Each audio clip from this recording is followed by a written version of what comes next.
forms of nouns in Greek. That's because the endings of the article and the endings of noun are very similar in most cases. If you learn the forms of the Greek article well, you will not have much more to learn about nouns. So that's why I've given you that handout, paradigm. It's not only what we're learning in Chapter 6, which is the nominative and accusative cases, but Chapter 7 as well, which adds the genitive and dative cases. So I'm going to want, by the time we get to Chapter 7, I'd like to have us take a quiz on those two paradigms that are in the boxes. The bare case endings and the article. Those are very important to know well, and so I want us to memorize those. Back to the book now. First bullet point, almost all nouns are preceded by the article. If you cannot decline a noun, the article will help.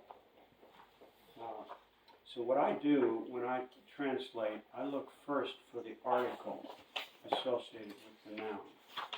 And the article will tell you what case, what number, and what gender the noun is.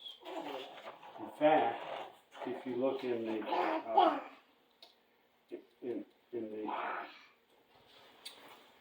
vocabulary section at the end of each chapter, or in the lexicon at the back of the book, the article will be included with every noun, and that tells you what gender it is. Okay, and then second bullet point, most of the case endings found on the nouns are similar in form to the article. Therefore, if you know the article, you know many of the case endings. And I remember in one of the editions of the book, Mouse said, the article is our friend. So get real friendly with it. Are you in 6.26? I am. Okay. I just finished that. Nice. Now, translation procedure. This is a review of last week. When students start learning Greek, one of their initial problems is that a Greek sentence looks like a collection of unrelated words. Looks like it's Greek. And, you know, the statement, it's Greek to me. I have a book called It's Still Greek to Me. One of the keys to solving the problem is to split the sentence apart into different parts. At this point, you can separate the subject and the direct object from the verb. And we haven't learned verbs yet, but that's a good idea to either in your mind or with a pencil or pen, put a slash mark between the subject of the sentence, which is going to be in what case? Yes? Nominative case is the case of the subject, and the verb, which he'll give us the meaning of the verb in parentheses, because we haven't learned verbs yet, and the direct object. Now, what case is the direct object in? No one knows this. The accusative. The accusative. Why do you say no one knows this? Because no one knows it. Oh, no one knows. I thought you said no one knows it. Oh. No, I know at least two people know it. Yeah. Okay.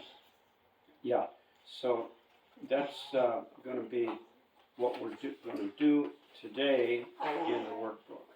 I'm going to help you with getting started in that, but I'm going to assign the rest of, well, the first 2 pages usually are, first page is a section called parsing. It's a chart like that. I'll help you fill that out and get you started on it.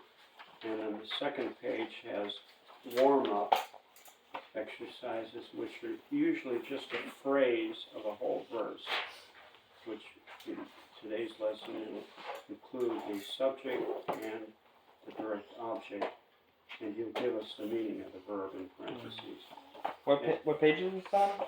This is in the workbook, it's page 11 and 12, and also 13. He gives us 10 exercises, and then on page 14 of the workbook, he gives us 10 more, and I'm not going to assign those to the class, but if you have time and interest, you can try translating those as well. I know that you all have so much going on, I hesitate to burden you with too much, but it's there. The last 10 sentences are a little bit more difficult, and I've translated them, and you have the translation that I've done, so if you want to look at those, that's up to you. But the part that will be assigned is the first 3 pages, pages 11, 12, and 13. We're going to start doing it today and over the week. I'd like you to work on it on your own. And try doing it first without looking at my answers, but if you're struggling, the answers are there. Okay, back to translation procedures in the textbook. At this point, you can separate the subject and the direct object from the verb. Okay, in this first example, he translates it, but theos is the subject because it's in the nominative case, and the nominative case is identifiable by the ending of the noun, which is this, in this case, is sigma. Remember the masculine singular of the nominative singular of this masculine noun is, I'm looking at the article paradigm, it's sigma. Remember the bare case endings? You might want to have that chart handy because in the box he shows the bare case endings. Where are we right now? I'm reading in 6.27, talking about the first example he gives. Oh, yes. Now, I'm also mentioning the paradigm of the bare case endings, which I gave you a handout for that. It's the one in the box. It's also in the book on page 40. Yes. So having that information handy helps. Uh-huh. Okay, the direct object of that sentence, God will save souls, is psukas. And the reason you know that's the direct object is because of that bare case ending on psukas. It's a feminine noun of the first declension, and the bare case ending, or accusative, is sigma. So the way I like to approach a sentence that I'm about to translate is ask myself, where's the subject? It's going to be in the nominative case, and there's 6 possibilities: masculine, feminine, neuter, singular, and plural. So you look for any one of those case endings in the nominative. And then, where is the direct object? Well, it's going to have the case endings of the accusative in any one of these 6 possibilities. So it's like solving a puzzle with clues. Okay, so theos in this sentence is the subject, God. He gives us will say, that's so say, and psukas is the direct object, souls, it's plural, accusative, feminine, plural. Can you find that in that paradigm? Does that make sense, no? Well, as we practice, we'll... Yeah, so you're using this That's right. right here, right? That paradigm. I also gave you that in the handout. Yeah, okay. Yeah. This makes sense. And so he splits the sentence apart using slash marks, and that's a good way to do it at first. After a while, when you get familiar with it, you won't have to do that. What is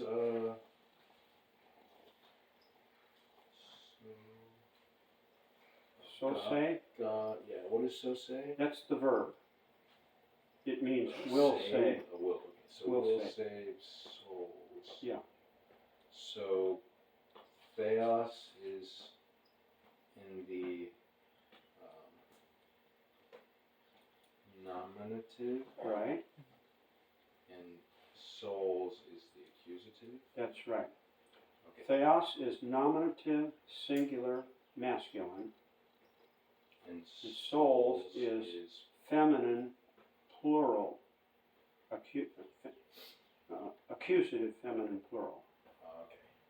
So my question is, why is souls feminine? Because that's the way the Greeks thought of certain nouns. We think of it as a neuter concept, Yes. a neuter idea. But they have, that's the grammatical gender, not the, what is the word? Actual gender? Rita said physical. Physical or actual or Literal? literal. Yeah, he used a term. What is it? I guess if I learned Greek today, and you never told me that, I would assume that, let's say Paul wrote this, that I would assume Paul was talking about, like, the souls of females. Yeah, you would. Not I thought of the word natural gender. Natural gender for this word souls would be neuter, but grammatical gender is feminine. So the only thing that prevents us from assuming that this is this from a verse? No, that's a made-up sentence. Gotcha. So I guess is what's informing us that this should be feminine the culture of the Greek? Yeah, but it's not just the Greeks that do funny things like that. Other languages, Ruta's shaking her head.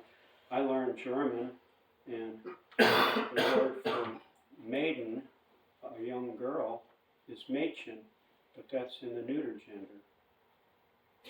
How do you get that? I don't know.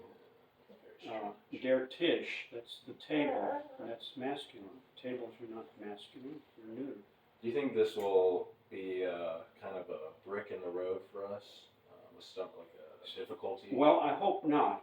And the way you can keep it clear is to learn your vocabulary well, because in the vocabulary, he lists the article along with the noun.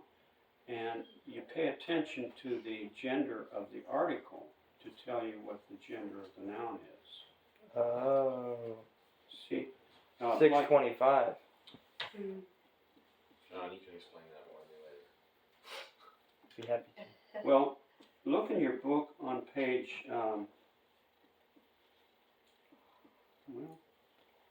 6.25, page 45.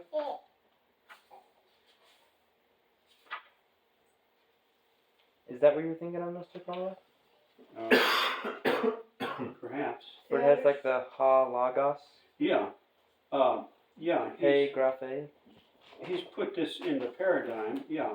Ha logos tells you that logos is masculine because ha is the masculine form of the article. Hey graphe, well, the writing. Hey is the feminine singular form of the article, and graphe then is feminine. In Greek, that's the grammatical gender, but then we would think of a writing as something neuter. So if I understand correct, so for example, there would be a word that is a feminine word by its grammar, Yes. but if it in front of it has a certain masculine and feminine neuter Article. yeah, Yes. then that means that determines actual Yes. gender. That's right. Hey hora tells you, the hey tells you that hora, hour, is a feminine noun, grammatically speaking. And then ta, ergon, ta is the neuter singular form of the article, and so ergon, meaning work, is neuter. And if you look in the vocabulary section of every chapter, they will list the article along with the noun, and that tells you what gender. For instance, on page 49, kairos has the article ha. Well, kairos means time, and ha is a masculine form of the article. So kairos is a masculine noun. Does it make sense to us? Okay. That's why it's important to learn the article with the noun. So,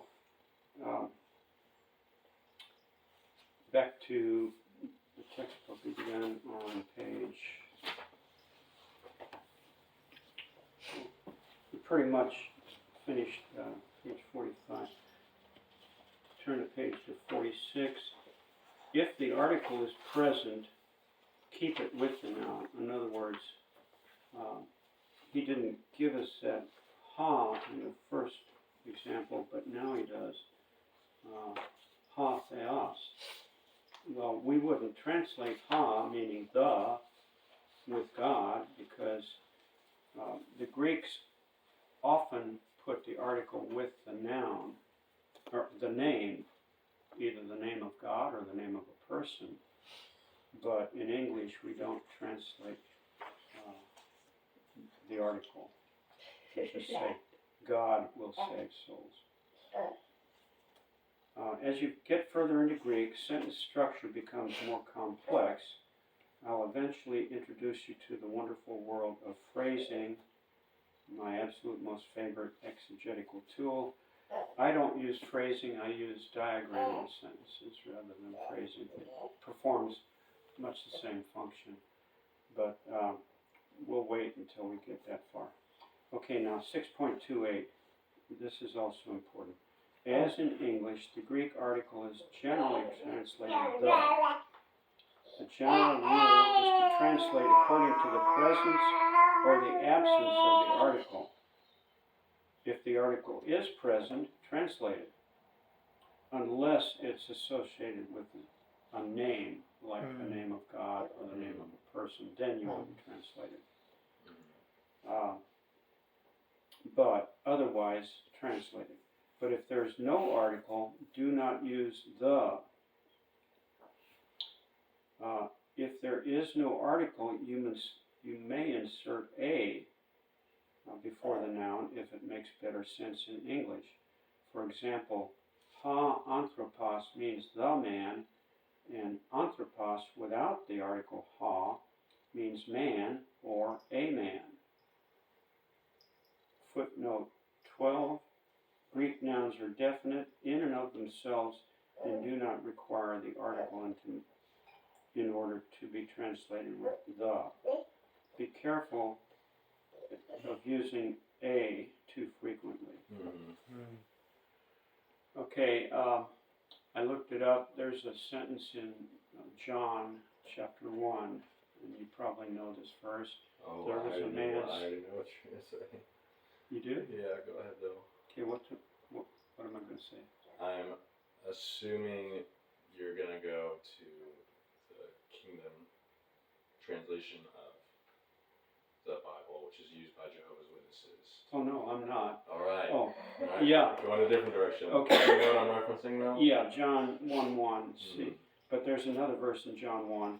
It says, there was a man sent by God, whose name was John the Baptist. And a man, there was a man.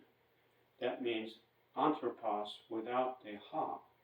And so you want to use a man because it's not specified who it is. And,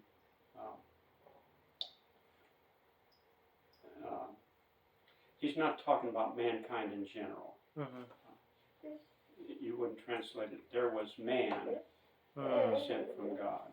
So Right. there's times when you want to use a, Mm-hmm. even though there is No article. no article. Yeah. I see.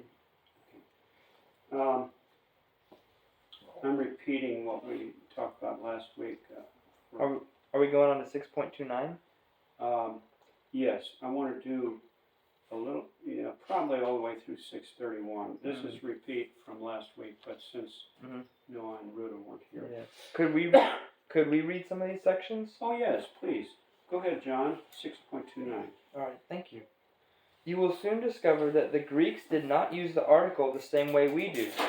They used it when we never would, and they omitted it when English demands it. Languages are not codes, and there is not an exact word-for-word correspondence. Therefore, you should be flexible at this point. You will meet the following two differences in this chapter. Footnote 13. Should I read that? Oh no, skip that. Okay. First bullet point. Greek often uses the article before a proper name. For example, you will generally find ha Jesus, the Jesus. You may omit the article in your translation of proper names. The same holds true for theos, since it functions as a proper name in the New Testament. It usually has the article ha theos, and you will drop the article in translation if appropriate. Greek often includes the article with abstract nouns, such as the truth, hey, aletheia. Is that right? Aletheia. Aletheia. Hey, aletheia. English does not normally use the article with abstract nouns, and you may omit it in translation. For instance, in the verse, I'm the way, the truth. Well, no, there you put the with it. Uh-huh. But truth is... Maybe like, thy word is truth? Yeah, there you go. That's They a don't good say word. thy word is the truth. Yeah. Does someone else want to read 6:30? Okay. Anyone? Postpositive. A postpositive is a word that cannot be the first word in a Greek sentence or clause, even though it will usually be the first word in your translation. It usually is the second word and sometimes the third word in Greek order. There are only a few postpositives, but in this chapter you will learn De. meaning but or and. I'll say that. Iesai de egenesen ton David. And Jesse became the father of David. An oddity of de, is that right? De. Is that when used with the article ha, generally means he. And this example is ha de apen, meaning but he said. Now, I want you to remember this. Apen it's not going to appear in the vocabulary because it's a verb. But this is going to be used in the exercises, so you might underline or circle it or something. It's a very, very common word, and it means said. He, she, or it said. So remember that for when you do the exercises. Okay, and then about the fog, 6.31. We're now entering the fog. You will have read this chapter and think you understand it, and perhaps you do, but it will seem foggy. That's okay. If living in the fog becomes discouraging, look back 2 chapters and you should understand that chapter clearly. In 2 more chapters, this chapter will be clear, assuming you keep studying. Okay.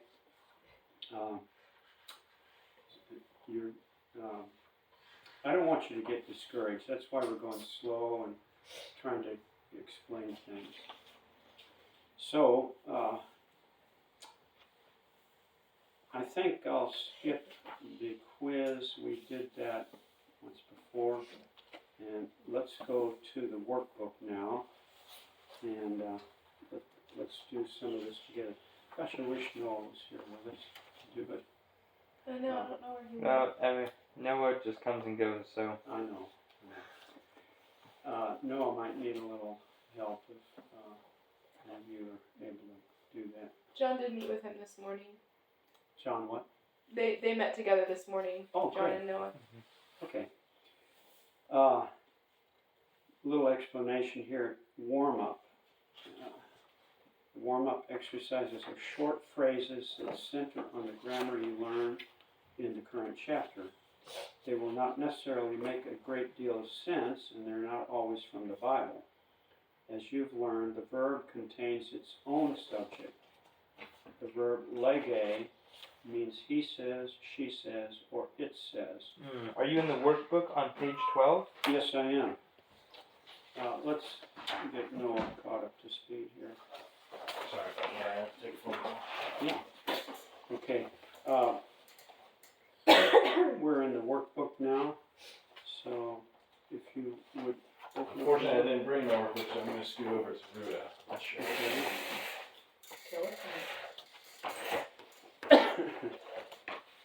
Okay, reading again. The warm-up exercises are short phrases that center on the grammar you learned in the current chapter. They will not necessarily make a great deal of sense, and they're not always from the Bible. As you've learned, the verb contains its own subject. The verb lege means he says, she says, or it says, depending on the gender required by the context. And by the way, context, he's going to say this many times, context is the most important thing to determine a lot of times the meaning of the scripture you're reading, or it helps you in translation too. In our exercises, if a verb is third person singular, its definition is listed like this. For example, didasken means he, she, it was teaching. It's up to your understanding of the context to decide on the correct gender. This is true whether the subject is expressed by a pronoun or noun, or implied in the verb. When he says implied in the verb, he means it's contained in the verb. And that's true of other languages too, like Spanish or German and perhaps Latvian too. The verb contains the pronoun. Oh, yes. Okay, let's try reading this short phrase together. Hey, Hey, hora, hora, urkatai. urkatai. Okay, now you do it yourselves. You want to go first, Noah? Yeah. Hey, instead of rough breathing. Mm-hmm. Or hora, Yes. urkatai. Very good, very good. Now, hey goes along with hora, because hora is the noun. Hey tells you that it's a feminine noun, and we learned in the vocabulary section that hora means hour. Yes. Okay, so where's the subject in this sentence? There's 3 words there. Hora is the subject. I'd like you to say, hey, hora, and include the Oh, article when it's there. hey, hey, hora. Okay, and the verb, that's all you need for a whole sentence, really. You don't have to have a direct object. Yeah. The hour is, are you going to say she comes? No. I'm going to say the hour is come. The hour comes. Or you can say is coming. The hour is coming, and now is. Yeah. Well, when we get to verbs in chapter 15 and 16, we'll learn the present tense first, and this is present tense. It doesn't say the hour came or the hour will come. It says the hour comes. Mm. But there's two ways to say the present tense. You can say the hour comes or the hour is coming. The hour comes is simple present. The hour is coming is continuous present. Does that make sense? Mm-hmm. This is just a finer point, and we'll talk about that more when we get to verbs. But I put both possibilities in my answer sheet. Number beta, Could I read it? please. Agaposi. Yeah, De ton theon. okay. Is that correct?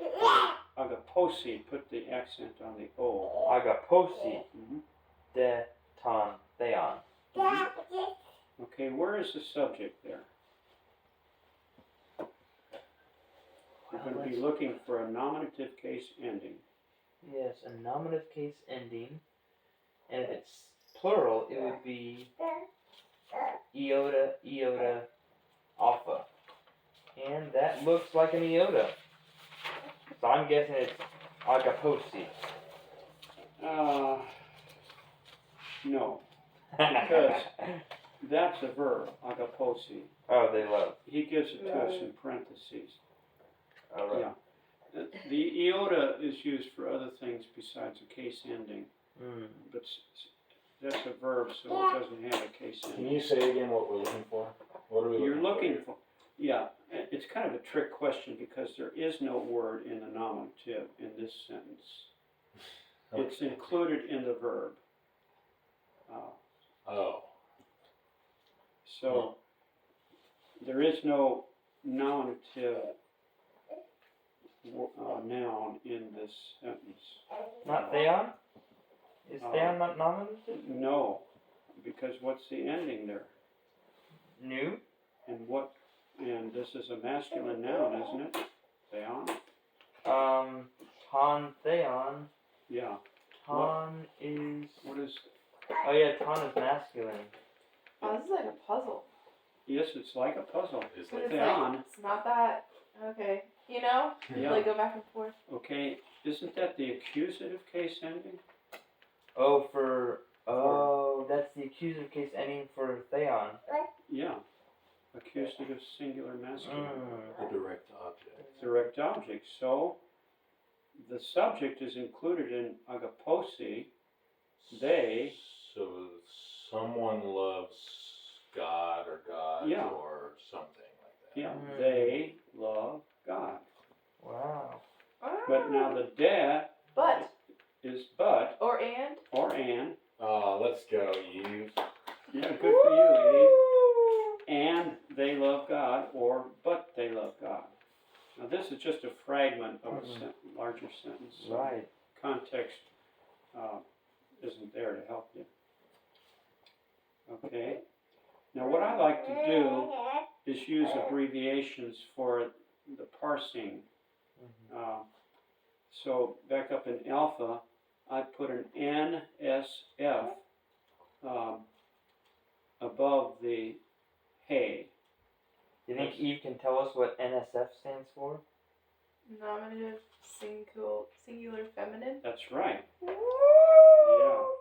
And above the word ton in the second sentence, I put ASM. Oh, I bet Emma could tell us what that means. What was it? ASM? The accusative singular masculine. That's right. Accusative singular masculine. Let's go, Emma! I have, Like a teacher.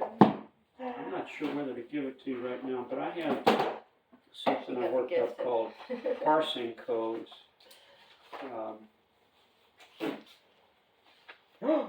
Yeah, I've got parsing codes here for Oh, yes. nouns, for verbs, participles, and infinitives. And it's way more stuff than you'll need, but for example, and I'll make you a copy of this next time we get together, but you won't use anything but the nouns and adjective part of this.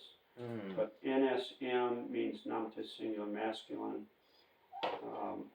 ASF means accusative singular feminine. And I put them in a certain order, so I know that the first one is the case, the second one is the number, and the third one is the gender. Yeah. That's wonderful, Mr. Carl. Well, that's my method. Not everybody uses the same way. He's been doing it this way for a long time. But that's what Blue Letter Bible uses, so I'm going to use it because Yeah. Carl uses it. Yeah. Now, also, the first thing I do is I parse the articles and the nouns. And usually I just put the parsing code above the article if the noun is right there next to it. So I didn't do the noun, I just did the article that's associated with it. Or if in this third example, esosen, autos, aulus, autos is,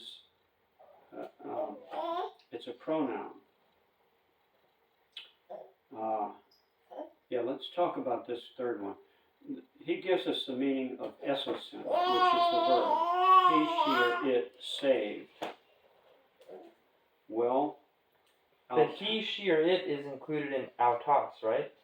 no, it's included in the verb. Autos is a pronoun which specifically tells you that it's nominative, singular, masculine. Oh. So they have He, both. she, it saved him?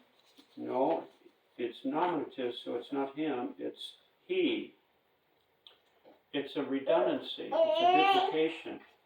You don't need the autos because it's included in the esosen. But when they have the pronoun in addition to the implied pronoun in the verb, Right. it's there for emphasis. And you can say, he himself saved others. Others. Aulus. Yeah, aulus. Now, that is a alos. I think we had that in our vocabulary, didn't we? Yes. That is an adjective or a pronoun.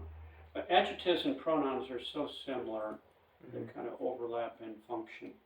But others, you might remember he mentioned in the book that there's two words for other, alos and heteros. Yes. One means other of the same kind, and that's alos, and heteros means other of a different kind. So that's an adjective meaning other people. So the fact that you have the implied pronoun in the esosen, and in addition to that you have the autos, which is the personal pronoun, that's emphasizing it. He, you could simply say he saved others, but that's kind of bland. Yeah. He himself saved others. I see. That's a verb. That's a verse from there when Jesus was being crucified. Remember the Pharisees were saying, "He saved others; himself you cannot save." Yeah. What does Charlie think about that? Yeah. Yeah. He's very curious. Yeah. The cat's curious too. Do you think for the next four? You can One of us do could- those yourselves. Oh, okay. Yeah. Okay, let's read this next paragraph. Somebody, if you want to read that? Translation? Yes. I actually wasn't going to do it. Okay, let's go root. Just clarifying. Really? You don't have to. She can't do it. She's. It's going to cause her to. Yeah, so it's tough. Okay. The definition of any word that you do not know, except proper names and places, is listed after the Greek word in parentheses. I don't define the same word twice in the same verse. If you do not understand the form of the Greek word I have defined, and many times you will not, do not worry about it. The day's own trouble is sufficient. If two or more words that you do not know occur together, their meaning is given in the footnotes. Should I keep reading? Yeah. Remember to divide the sentence into parts and to identify the subject, verb, and direct object, if any. Because you are just starting to read Biblical Greek, I can only show you bits and pieces of verses. In a few chapters, the sentences will be fuller and make better sense. Okay, let's do this first one together. Where is the subject? We're on 1. Number 1, yes. Do you see any nominative Come on, read it. endings? Kids like to get into boxes and things. Yeah. I have a guess. Or is it implied in the verb? Oh. Oh, man. Ruta guesses Angalan. Yeah. Nice. Oh, wait a minute. No, that's not a nominative case ending, is it? The new Let's see. It's new. angelos It's in- would be nominative. Couldn't it be the nominative singular neuter? Ton angalan? Well, oh my goodness. Oh, the article doesn't agree? Well, remember neuter has the same ending for masculine, for nominative and accusative, so you have to figure out whether it's going to be a subject or a direct object. Oh, this is a tricky one. Angalan. He gives us the meaning of apostello in parentheses. He says, I send. Well, what is I? Isn't that the subject? Where do we see the I from? In parentheses. Oh, I see. So because the I is there, that's the subject? Yeah. Oh. So that means the ton angalan can't be nominative, it has to be Because we don't have accusative. the context yet. It's filling us in. Because Tom is part, or it's Wait a minute, I'm afraid I'm misleading you. Ton angalan is accusative singular masculine, not Right. neuter. Oh. Right. Yeah. So then it'd be angel, right? That's right. Ah. The angel? Yes, I send the angel? as a direct object. Yeah, that's right, what you said, Eve. I send the angel. Did you say accusative Singular masculine. masculine? Yes, ASM. ASM. This is fun. You think so? Yeah. Great. It's like a It crossword is. puzzle. It's even harder than a crossword puzzle. Okay. That's It's true. like Sudoku. Yeah. Okay, so you just translated the first one, Eve. Let's go on to number 2, shall Yes. we? Would somebody like to read that? If no one else wants to, I want to. Okay, Eve wants to try. okay. So, Charlie would like to try. Let's go, Charlie. Yeah, he's very anxious. Autoi, That's right, autoi, ton, ton, theon. theon. This is the one that I'm gonna have to really. One second. Okay, Take your time. that second letter is a C. C, yes. Hops. Is it hot? It's a smooth breathing. It's smooth. Okay. Uh, Opsantai. You got it, opsantai. Okay, he gives us the meaning of that opsantai.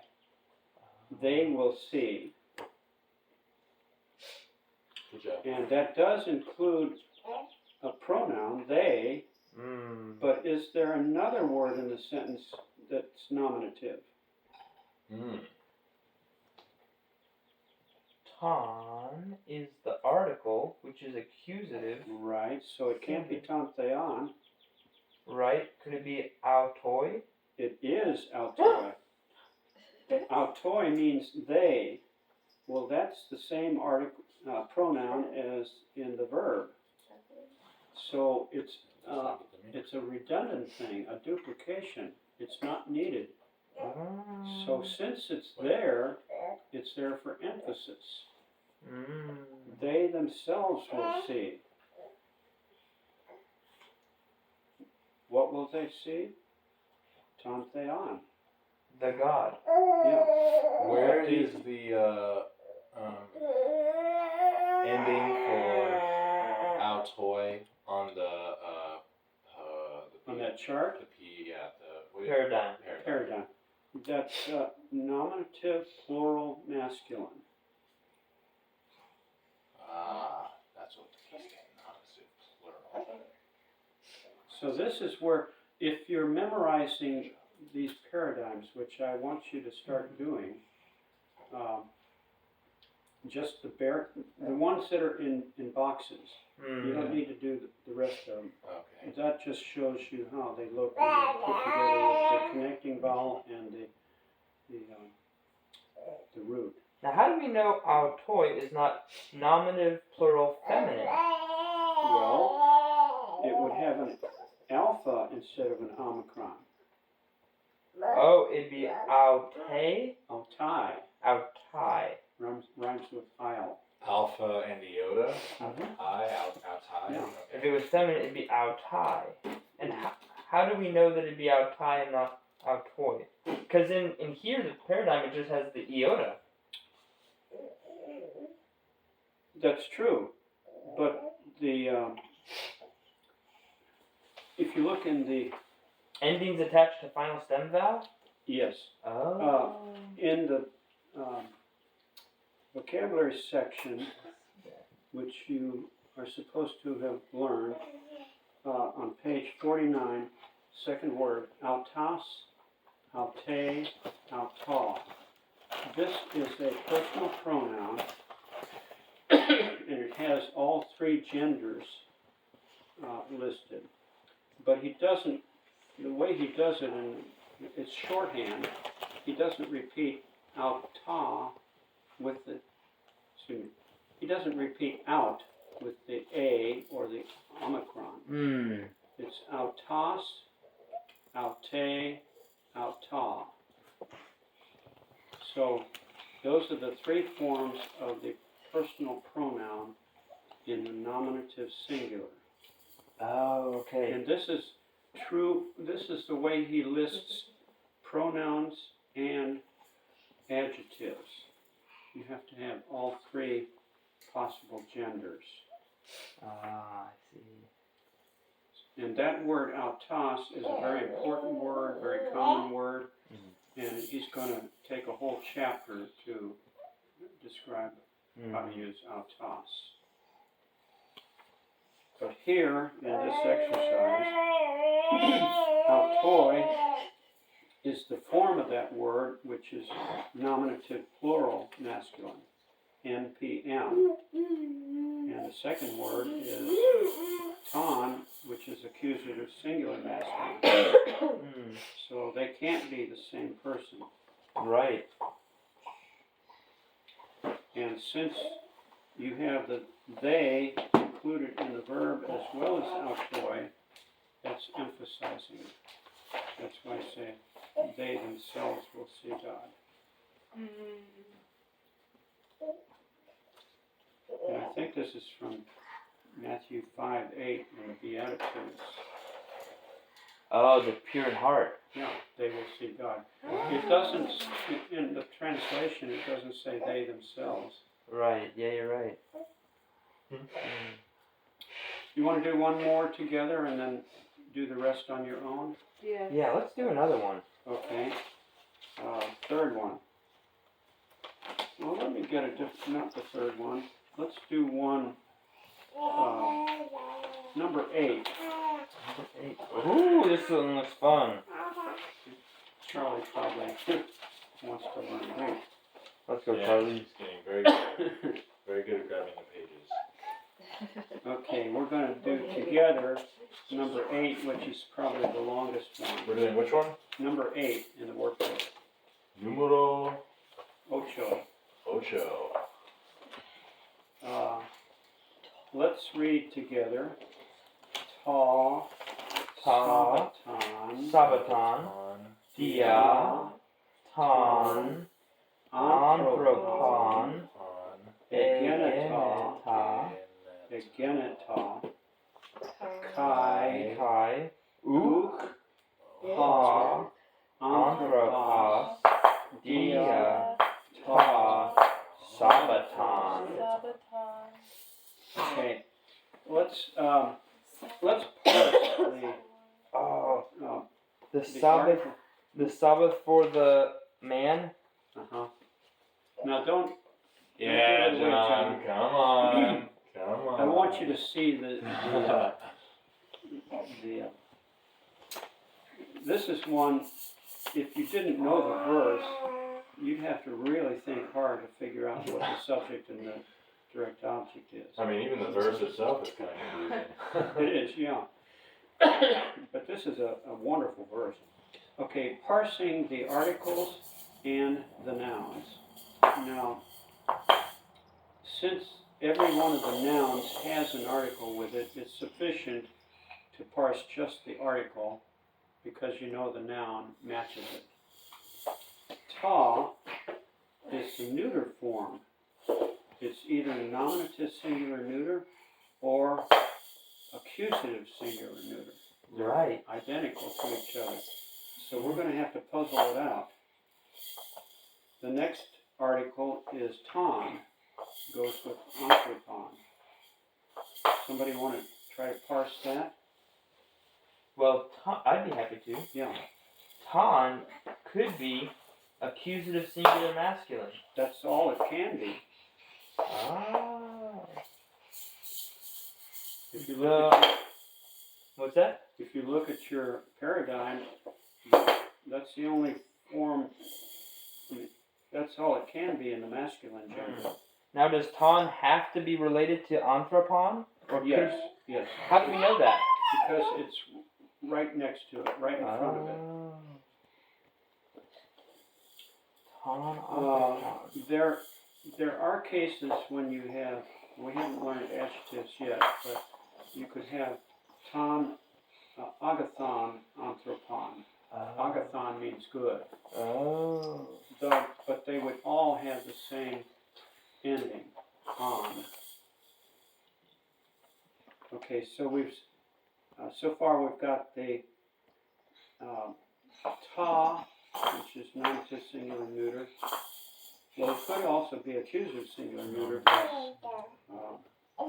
This is the subject. And then in the second half, well, he gives us the meaning of the verb. He, she, or it was made. And then the second half of the sentence, ha anthropos. Now that's different from ton anthropon. So how do you parse the ha there?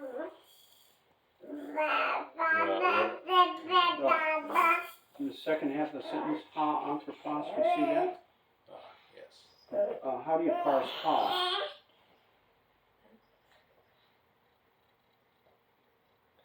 Is it nominative or accusative? Brutus says nominative singular masculine. That's You right. got it. Right on. That's the parsing for What's both wrong? the article and the noun. So in that half of the sentence, it's the subject. And then dia ta sabaton. Well, the neuter article ta could be either nominative or accusative. But we've already identified ha that's anthropos right. as a subject. So my guess is that ta sabaton there is the direct object. Oh. So since it could be either, you have to make your best guess at. Yeah, judgment call. Mm. But since you have the subject already identified here as ha anthropos, so let's go back now and do the whole sentence. Ta sabaton could either be the subject or the direct object, but we have a direct object already, ton anthropon. So wouldn't it make sense to call ta sabaton in that part of the sentence the subject? Yes. Yes, Okay. that makes it. Let's do it. The Sabbath was made, you get that from the verb way back in the sentence, was made, dia is for Mm-hmm. man. The Sabbath was made for man. And you have the chi, which means And and. or but. No, and. De can mean and or but chi means and. Ah, I see. Chi can also mean also or even, but not but. Okay, no but. And ook, Ook? what does that mean? Not. Right.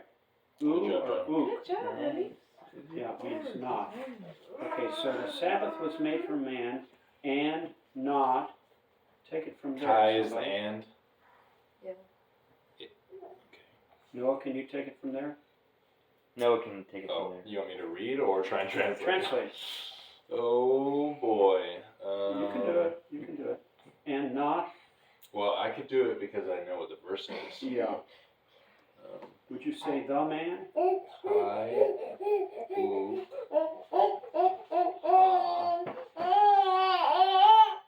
the Sabbath was made.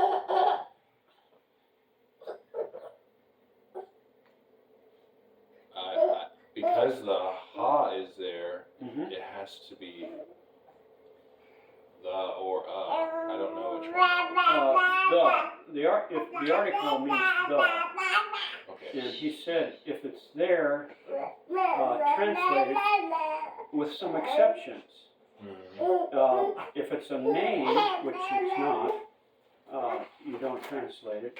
But also if it's an abstract noun, which is what this is in Oh. this case. Man, in this case, is not a particular man, but any man. So it's an abstract noun.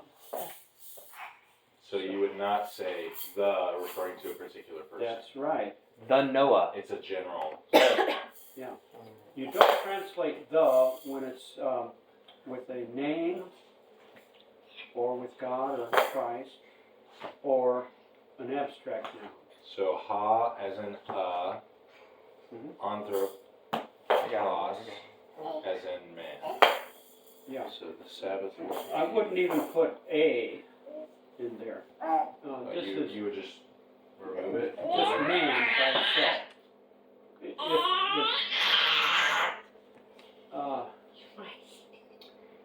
In the case of an abstract noun, you wouldn't you wouldn't translate the or a, just man. Yes. Just like he said, truth is an abstract noun. You wouldn't say the truth, but truth. Ezra? Ezra? No. No. Carl says ook Good not. job, Ezra. Good job. Carl. Yes, I'm listening. It does. Book. Book.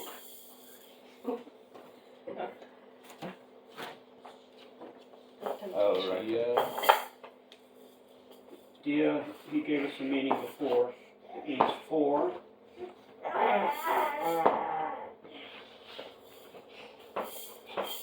Goes back to nominative, singular, neuter, Or accusative. Singular. And here we already have our nominative singular masculine with anthropos.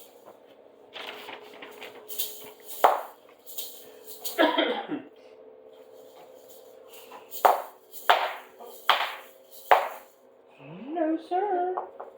Oh. Ezra. Ezra. Good job. Good job. Your house is about to take off. No, it's the washer. You still working on it now? Mm-hmm. Okay. So far you've got and not man for. Okay, so, alright, hold on. Don't help me yet. Hold on. I won't.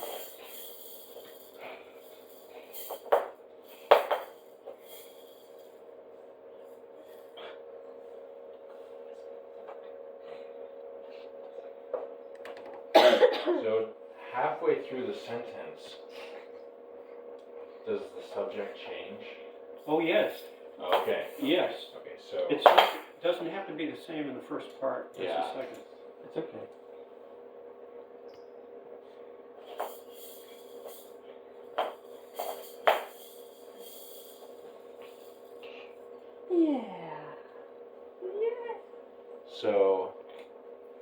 the is going to be nominative because the following word is going to be the subject. Kitty's got more fire. You're talking about anthropos? Mm, Yes. no. Okay, it's okay. I'm talking about, Ta sabaton? yes, I'm talking about Tasabaton. Well, that's, that could be either nominative, singular, neuter, or accusative, singular, neuter. But in this case, doesn't it need to be nominative? Nominative? No, because we already have the nominative with anthropos. Ha, anthropos. That's the subject, Ha. and not man for.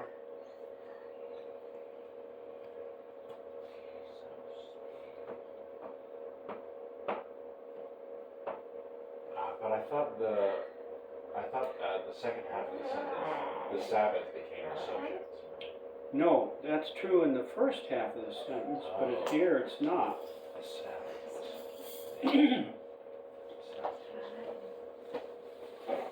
Oh, sorry. I'll put this away. I'm sorry, Ezra. Okay. Same stage of life. I think I'm lost then. Mr. Carl, would you like someone else to try it? Noah, would you like somebody else to try it? Yeah. Yeah, I think I You wanna lost go it. for it? Does anybody else want to try it? I'd be happy to. Okay. Alright. Picking up where Noah left off. Kai, that is, and. Ook, not. Mm-hmm. Ha, anthropos.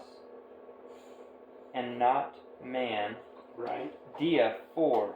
And not man for. Ta, sabaton. Ta is accusative singular neuter. Mm-hmm. And sabaton is accusative singular neuter. Right. So it's not man for the Sabbath. Yeah. Does that make sense, Noah? It tracks. But only after you told me and clarified the subject.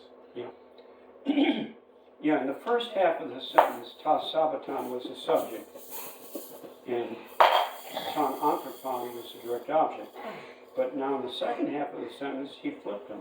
Yeah. Ta anthropos is the subject, and ta sabaton is the direct object.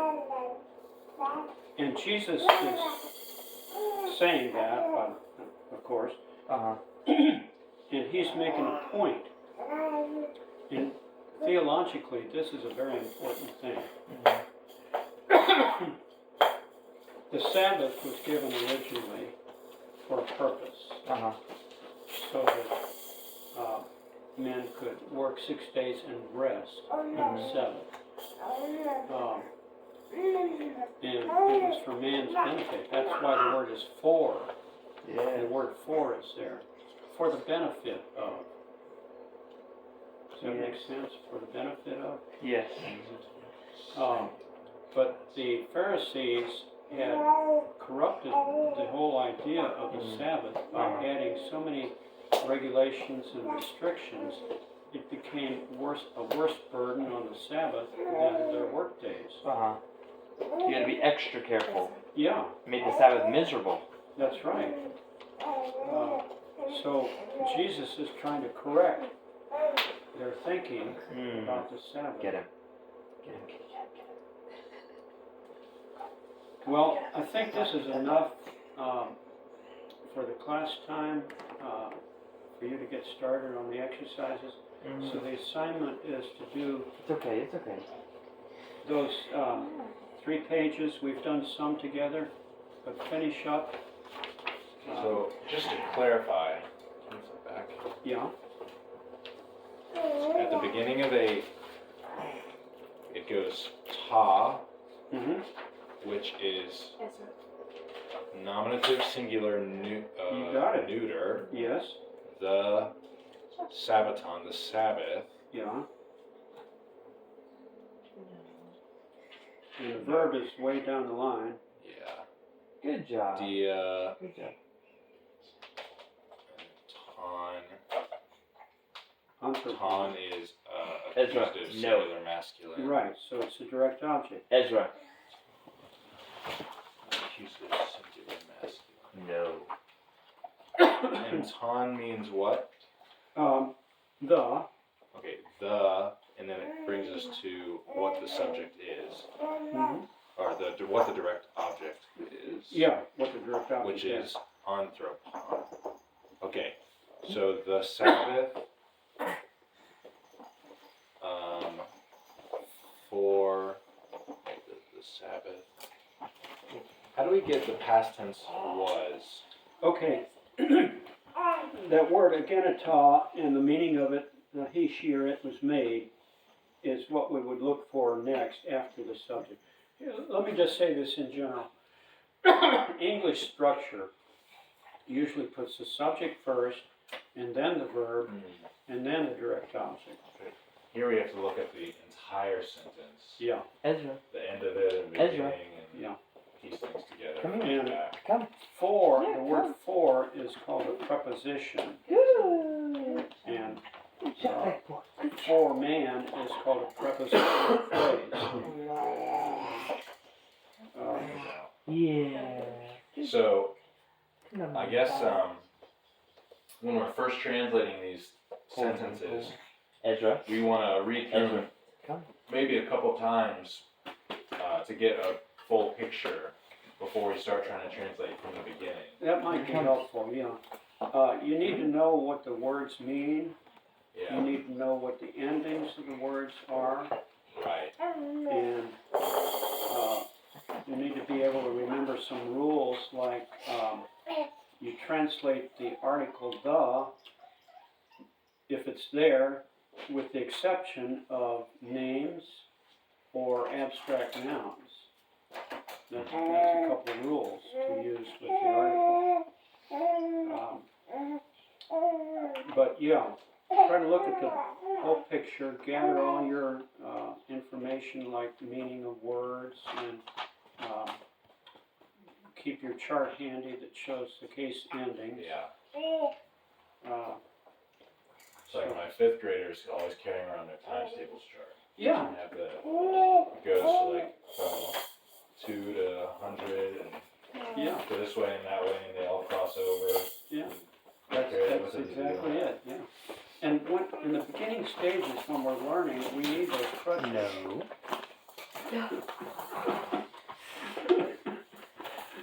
Between cats and kids. Charlie would Okay. be a good boy. What I'd like to do now, if you'll No. be patient with me, No. I'd like to present this buried Greek treasure. Carl, it is 10:17. I don't think any of us are in a rush, but I just want to let you know. 10:17. Okay, 9 to 10:30. 13 Yeah, minutes. we have time for this, I think. Okay. So did I hand it out to you? No, I didn't. Yeah, I think you did. Mm-hmm. I have one. Okay. Where did I put mine? You can use this one, Carl. Okay. Sorry. All right. This is called middle voice with a self-interest nuance. Now I need to explain what that means. We're not studying verbs yet, and we're not studying the voices of verbs, but this is a preview of coming attractions, and this is something that was, when I discovered this, it was really exciting to me, and so I put it into this buried Greek treasure here. The first half of this is Hebrews 1:3 in 5 different versions, and I'll read the first one there in the King James version. It says, "Who being the brightness of his glory and the express image of his person," of course we're talking about Jesus Christ now, "and upholding all things by the word of his power, when he," that is Jesus, "had by himself purged our sins, sat down on the right hand of the majesty on high." That's the Father. Now I put bold letters for this one phrase, which is what I'm focusing on, when he had by himself purged our sins. If you look at the other 4 verses, they word it a little differently in the bolded part. When he had made purification of sin, or after making purifications for sins, when he had made purifications for sins, after he had provided purification for sins. Those are the ways that the different translators dealt with it. So that's the phrase I want to focus on. In English, we have 2 voices of a verb. The active, in which the subject does the action of the verb. For example, the boy hit the ball. The boy is the subject, hit is the verb, and the ball is the direct object. Well, when the subject does the action to the direct object, that's called active voice.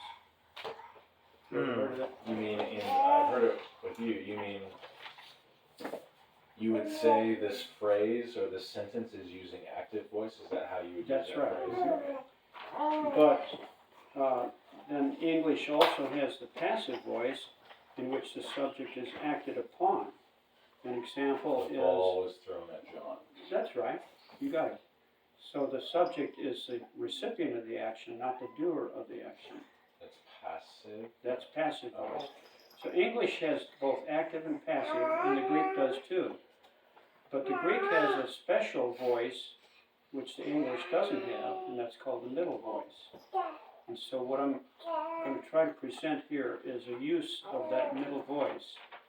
And I think it's really wonderful. Greek not only has active and passive, but also the middle voice, where the subject is not only doing the action, just like the active voice, but in some way it is also affected by the action. So the subject, yeah, no.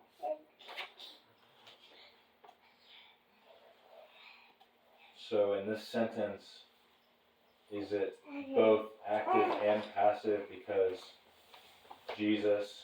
No, excuse me, I don't want to, I'm interrupting because I don't want you to start thinking that active and passive are the same. But, yeah, they're definitely different, but is middle voice when they're both happening at the same time? It's sort of. The subject is doing the action to the direct object. Direct object always stays the direct object in that sentence. But the subject is in some way affected by it. One way it could happen is the reflexive idea, which means I wash my hands. I is the subject, hands is the direct object, but I'm washing my own hands. I'm affected by what I do. So in this sentence, when he had by himself purged our sins, He's doing the action about the sins, which is the direct object, but he's also affected by his own action. Now, if you can be patient, I'll explain it. Okay. Yes, sir. In some way, the subject is also affected by the action. It's often difficult to translate this concept into English, but with some verbs there can be a self-interest nuance of meaning. Now that's not the same as reflexive. Self-interest means subject is doing the action to the direct object, but he's doing it for some reason that affects him. So, okay, going on. I believe this is what we see in Hebrews 1:3. And he, Jesus, is the radiance of his, God's glory, and the exact representation of his nature, and upholds all things by the word of his power.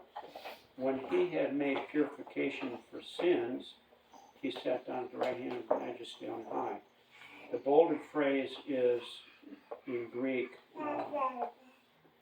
I won't bother to pronounce that, but the literal translation is having made cleansing of sins.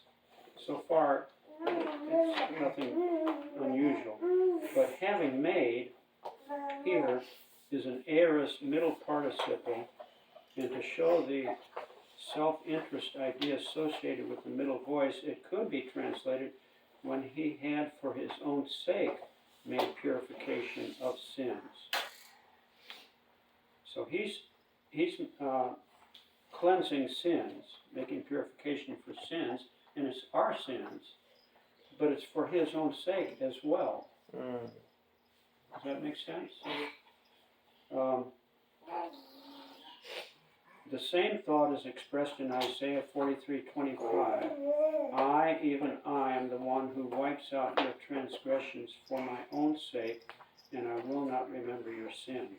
Mm. Yeah, that makes sense. It's wonderful enough to realize that Jesus has cleansed our sins for our sake, but in addition to that, perhaps even more importantly, he does so for his own sake, because he intends to populate heaven with his redeemed ones, and nothing unclean shall ever come into it, but only those whose names are written in the Lamb's Book of Life. So, God wants people in heaven, but he doesn't want dirty people in heaven.